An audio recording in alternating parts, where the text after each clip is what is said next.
మన అంచనాలని దాటి రాజకీయం ఏమి వెళ్ళట్లేదు. నేను ఇది చాలా రోజుల నుండి అర్థమైంది. నేను నిన్న కూడా అది ప్రస్తావించాను.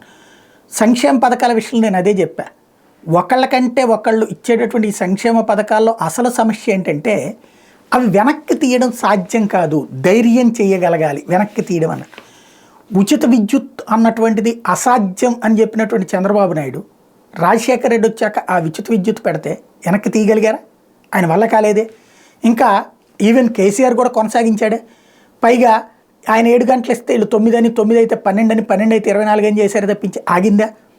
అట్లాగే ఫీజు రియంబర్స్మెంట్, ఆరోగ్యశ్రీ ఆపారా?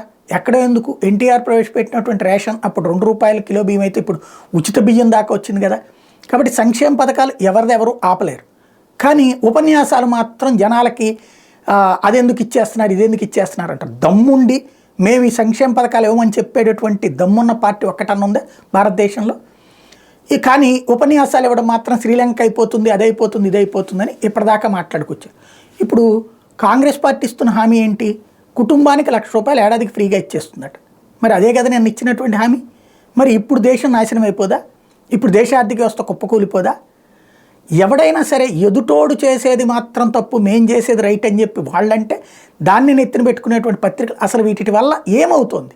మెయిన్ పేద వర్గాల్లో ఇంతవరకు మనం చెప్తుంటాం సంపద సృష్టి లేకపోతే మరొకటి ఎవరికి చేరుతుంది, మాకేం చేరట్లేదే అన్నటువంటిది పేదలకు ఉన్నటువంటి ఫీలింగ్. నిజంగా తెలివైనటువంటి మీడియా అయితే అరే పిచ్చోడా నీకు చేరకపోవడం, నీ ఇంటి ముందు రోడ్డు ఫ్రీగానే వేస్తున్నారు కదా, నీ ఇంటికి ఇచ్చేటువంటి ఏదైతే రేషన్ ఫ్రీగానే వస్తుంది కదా, నీకు ఉచిత ఇల్లు ఇచ్చింది ఇవన్నీ ఫ్రీగానే కదా, అట్లాగే నీకు కరెంటుకి సంబంధించి తక్కువ ధరకు వస్తుందంటే మీరందరూ కట్టేటటువంటి పన్నులన్నీ కాదు ఉచితాలు లేకపోవడం వల్లే కదా తక్కువ రేటుకు వస్తుందని చెప్పాలి. ఎక్కువ కనుక మీ దగ్గరికి ఫ్రీలు ఇచ్చారంటే మీకే వేరే రూపంలో పన్నులు వేయాలరా అని చెప్పి చైతన్యపరచాలి. అలా కాకుండా ఒకళ్ళు ఉచితం ఇస్తే తప్పు, ఇంకొకళ్ళు ఉచితం ఇస్తే రైట్ అని చెప్పడం వల్లనే వాస్తవం చచ్చిపోతుంది.